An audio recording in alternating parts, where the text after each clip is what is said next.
Oh, it's go time. Mike Surgis. How you doing, dude? I'm alive and kicking. In this market, that's an accomplishment. I mean, Maybe the industry for guys like you is just trying to run you into the ground right now. it's working. How speaking of that, you guys, I mean, record months on the builder side? Yeah, yeah. Every builder right now is just trying to keep up with demand. Yeah. And on the lender side, it's all about capacity and Oh yeah. managing that capacity. That's pretty much Yeah, all we yeah. do. Yeah. Yeah, yeah. Yep. Well, we'll get to more of that. So thanks, Mike, for doing this. I appreciate it. For those of you who know Mike, well, then you know Mike. You don't need the backdrop, but Mike and I work together at Loan Depot. He happens to run National Builder Alliance for us, which means he's responsible for our builder business. Loan Depot, I think, what did we do last year, Mike, in builder business? Just under 17,000 units. Yeah, last year. What are we going to do this year, you think? More. So I think that qualifies Mike as Yeah. somebody who kind of knows what he's doing in the builder space. And what we're doing is every couple months getting together to give an update on the market, but also for originators, for leaders that are interested in getting into the builder space. Mike is taking the opportunity to educate and help you guys become better builder mortgage professionals, capturing more builder business at your current organizations. And yeah, it's a fun opportunity for Mike and I because hey, it's educating me, and Mike is kind of like I see you dusting off old tricks, in preparation for this. So thanks, man. And now last time, now to give you kind of how crazy 2020 is, we did this month and a half, 2 months ago, and that was the start of baseball season. I mean, I was wearing an Angel jersey. I was excited. And like usually I at least get 3 months before I'm just done with baseball because the Angels are out of it. They're already done. Like there's no playoffs in sight. It's sad. How are your Brewers doing? Are you you on top of it? Technically not eliminated. So we'll leave Technically, it there. Technically not eliminated. So yeah. still in the game, 500-ish. If Christian Yelich, the real Christian Yelich, shows up, we'll be fine. Oh But God, a 500. What I'd give to be 500 as an Angel fan. So, all yeah. right. So again, we're going to be doing this again 2 months from now. But let's just jump into it, Mike. Again, appreciate you doing this because for originators out there and leaders at other organizations, it is about helping one another, right? None of us can have 100% market share, and so if we can learn from each other, share concepts, share ideas, make us all better, serve our clients better, well, then the industry wins. So thank you, man. Jumping into it. I know we're going to start these things with market updates from your seat, and so if you don't mind, kind of jumping into it and what you're seeing in the market right now. You're kind of highlighting it a little bit earlier, with pipeline, but give me an overview of the builder market right now and what you're seeing. In general, the housing market in general, and the builders are a subset of it, obviously. Yeah, What is it? I think May to July, the price was up 2%, highest recorded ever. Year over year, 6.5% average price increase.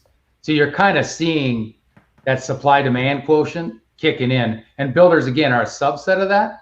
So builders are enjoying that. I mean, it took a month of hiatus from mid-March to April, and then it's been off to the races since then. really. The limiting factors for builders right now is probably lumber prices and buildable lots because they're blowing through their lots as fast as they can build them. Wow. So those are their kind of governors, but the same thing I said last time for the positives is demand is high. And there's kind of two pieces of that demand. We've always been waiting for the millennials to buy, right? To come out of the basement and have some kids and buy a home. So that's actually occurring. So there's kind of like a 4-year window of that where they're 35-ish. That's there. There's no doubt there's a demand. But then COVID created this sub-demand of kind of like, I need more space. I need this type of space.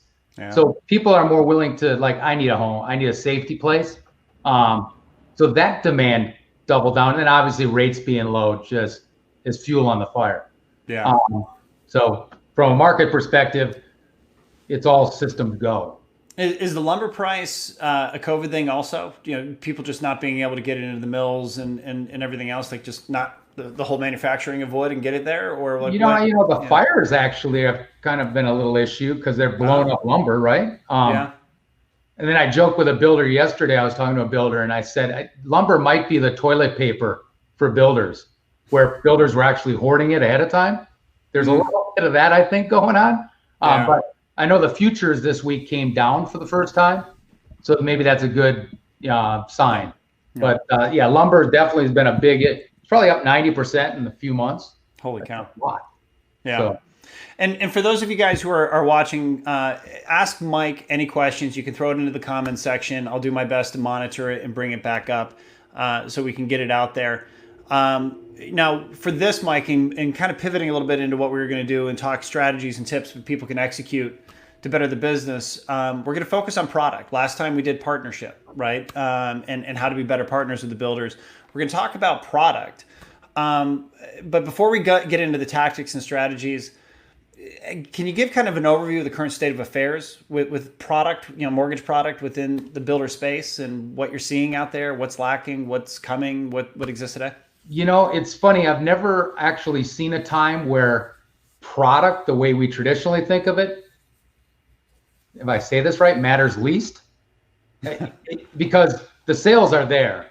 So, the simple things of product where, hey, a loan officer that knows how to package a deal, knows how to leverage options for their buyers is so critical to make a sale. Well, in today's world, when you have a couple other people behind it, they're not as worried about that, making every deal count. Yeah. That definitely is not the world we're in. The world we're in is close on time, please. Yeah. Get me an appraisal before a week, please. Yeah. So it's a very different environment. So again, I know it's kind of the opposite of what you'd think, but again, when I mentioned product because I think it's important to get ahead of that curve. Yeah. Because in 2 months it'll change, or 4 months. Yeah.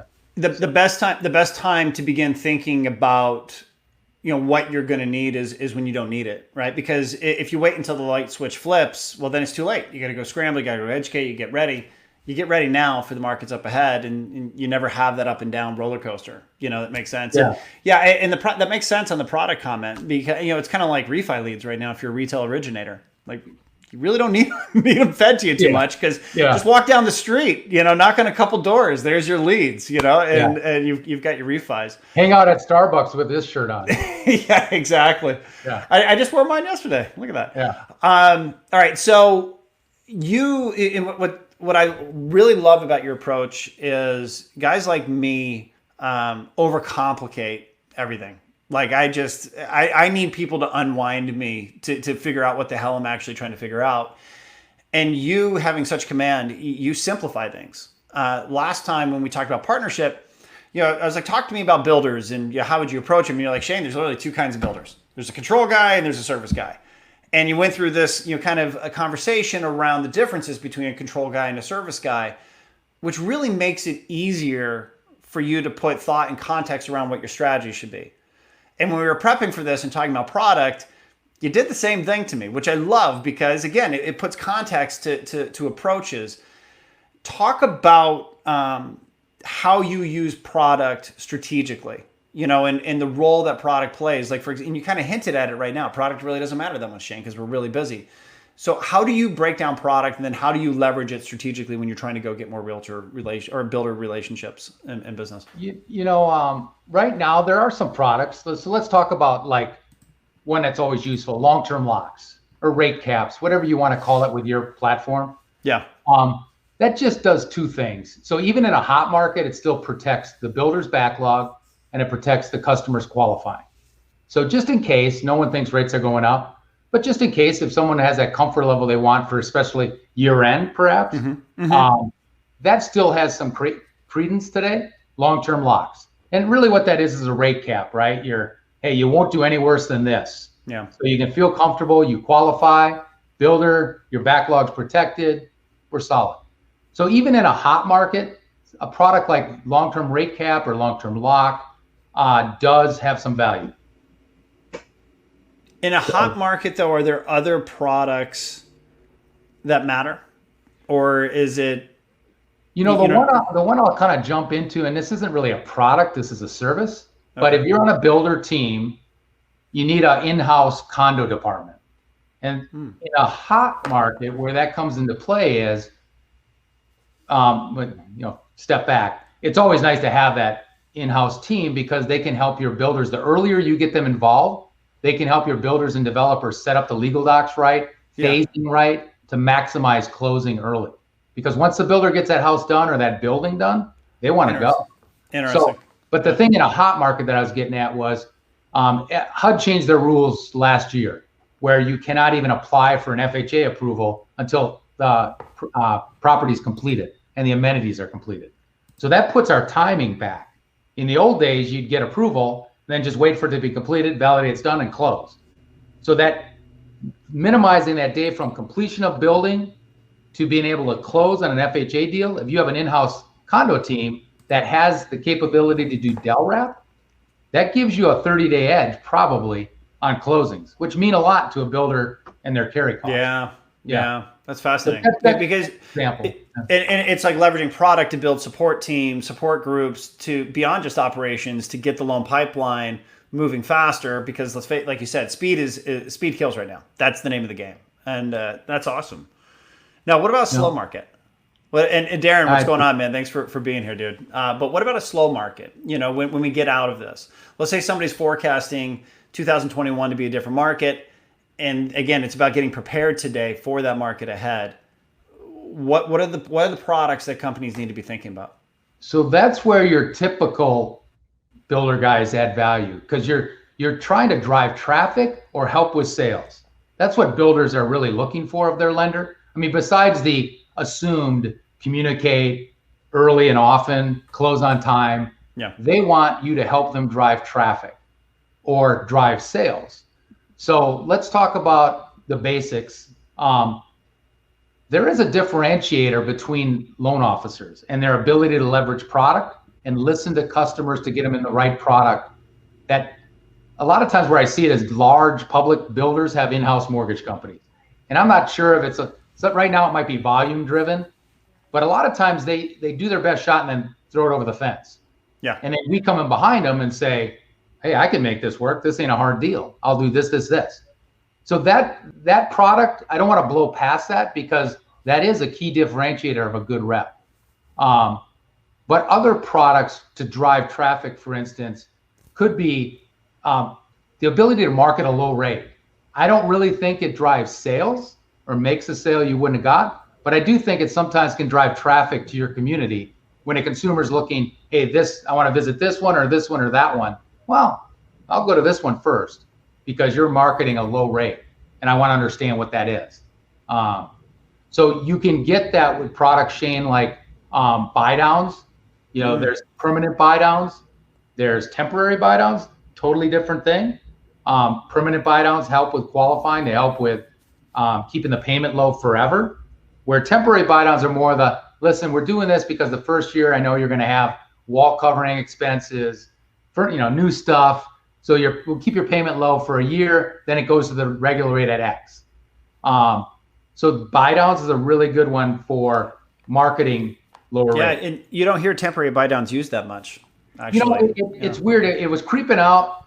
I think it was end of 2018. It started creeping out because market slowed, right?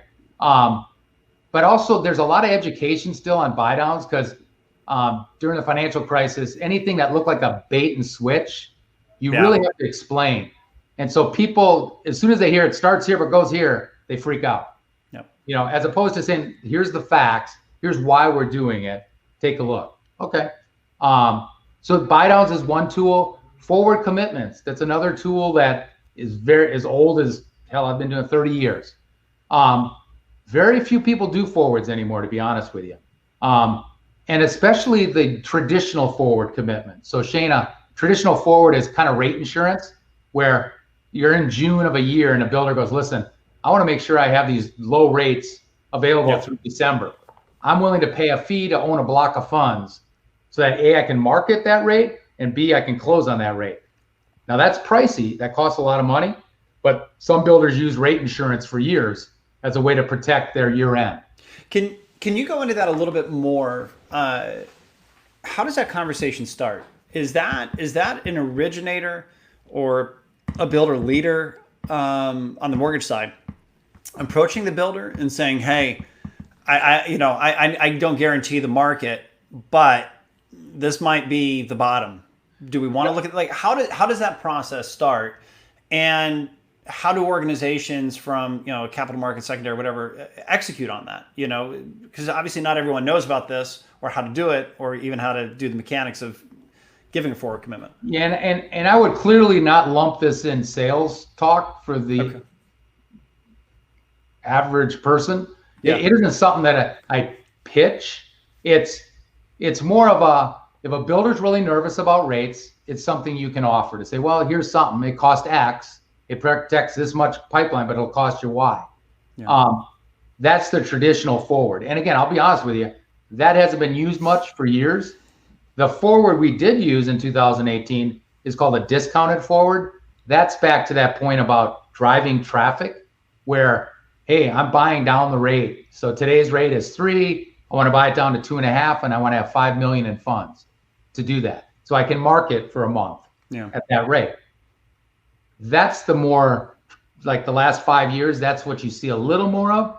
But again, both of these forward products you'd need a kind of capital markets builder expert to kind of dive into it. Okay. Because, you're buying the rate sheet. There's nuances to it that you want to explain. And again, this is about getting prepared, right? So if I'm a leader in the builder space, maybe I've got originators working for me covering different communities, and I want to think about the market up ahead. And I've never done this before. Maybe I haven't spoken about it much because, like you said, it hasn't been used much over the years. For you, you did it in 18 because, well, you had experience doing it. That's why you're the leader you are. I guess the starting point for that leader is go talk to capital markets, secondary, like hey guys, let's say the market turned. Couldn't we do this? Do you have the appetite? Do you have the ability to execute?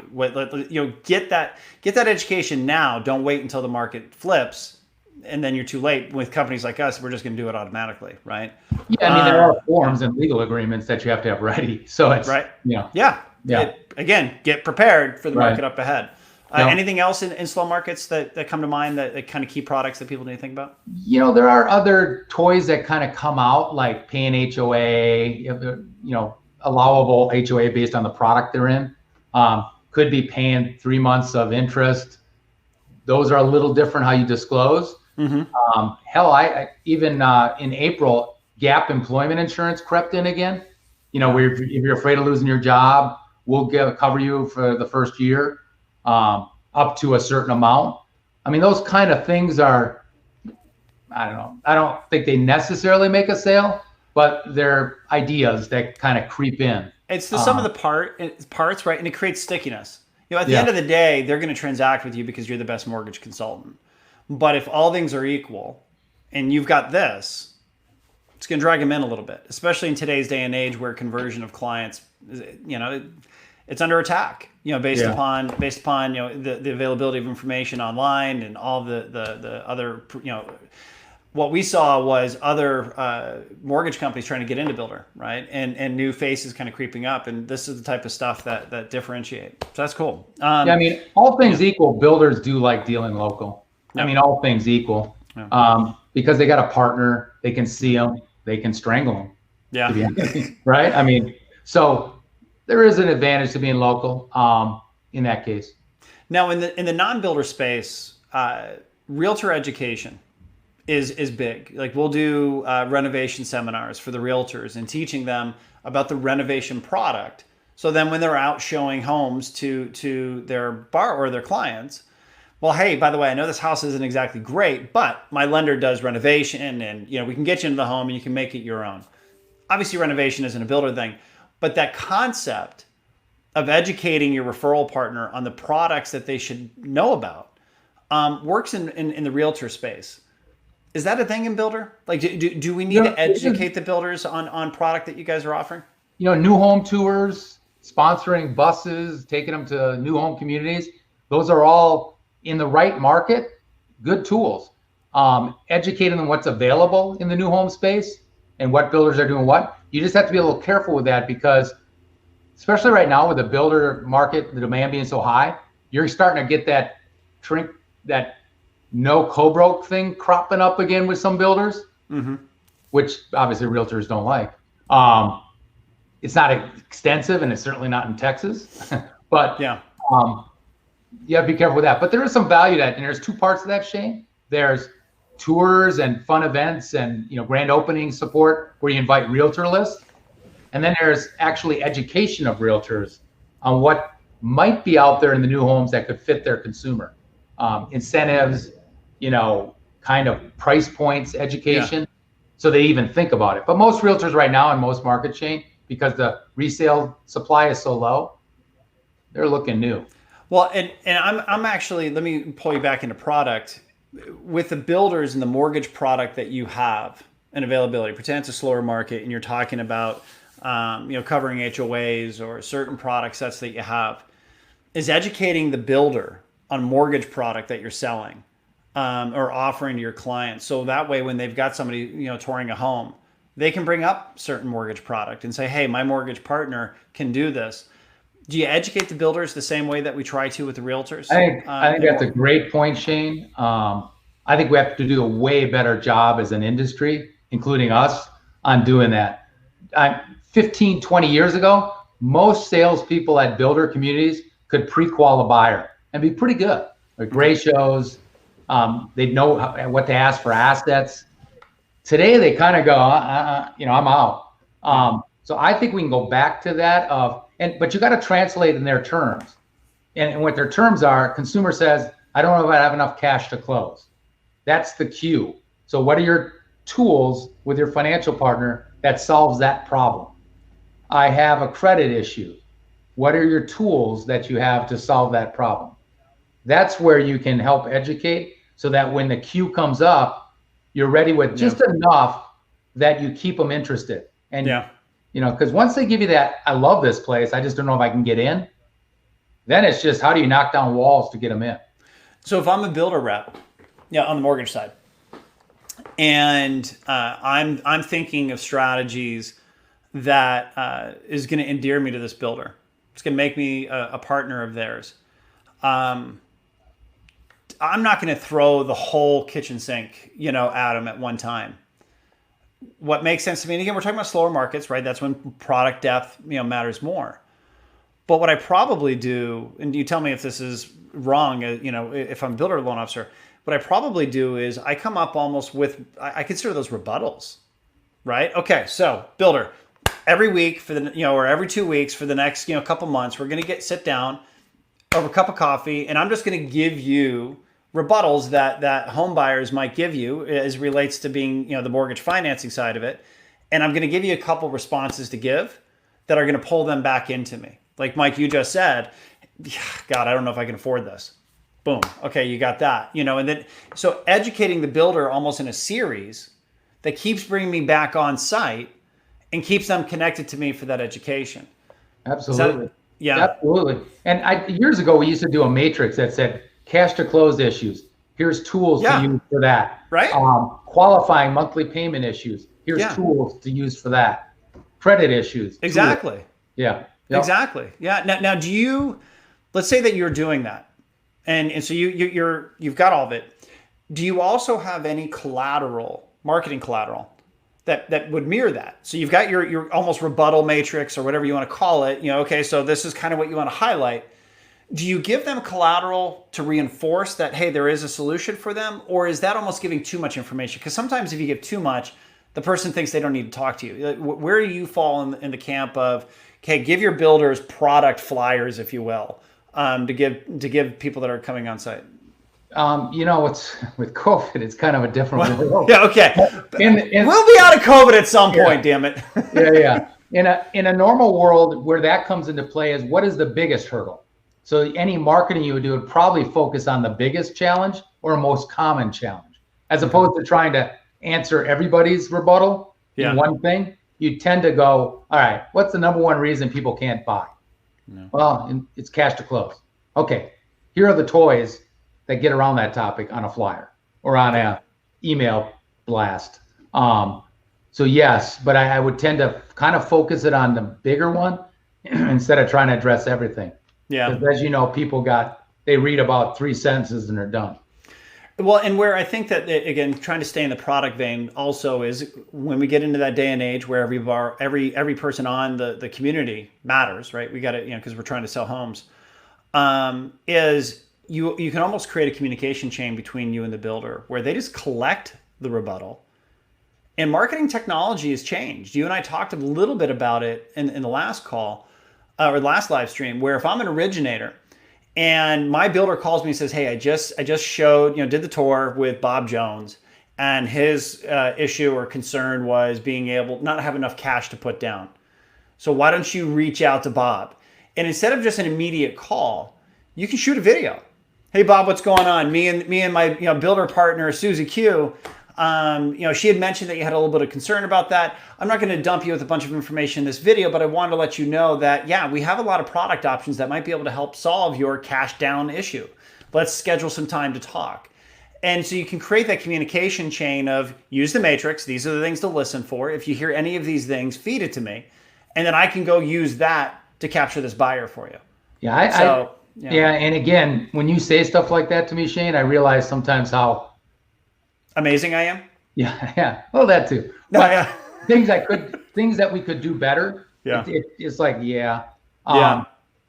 But that's the point. But that's the point. I mean, that is the unique thing about the builder space. Why we started this. The market's huge. I mean, we are. I don't want to oversell it. Are we still the number one builder lender in the country not owned by a builder? Yes. And yet there's some of these basic tactics that we can do better. And that's the point to this whole series. It doesn't matter how good you think you are or how much market share you have. There's things that we can learn from one another and get better at. So I know you and I, we didn't want this one to be an hour long. So I'm just going to ask one more question, because I know this is a very core strategy for mortgage bankers that aren't owned by the builder and trying to get in. And it's to be kind of the backup option. And product obviously is kind of the crux of that. Can you talk about how you approach a builder, or what products maybe you highlight, or you know what I mean? Look, I understand I can't be your primary, but can you talk about that strategy as it relates to product and how you leverage it and how you approach the builder? Did you see me twitch when you said backup lender? Thank goodness I can't see both at the same time. Why?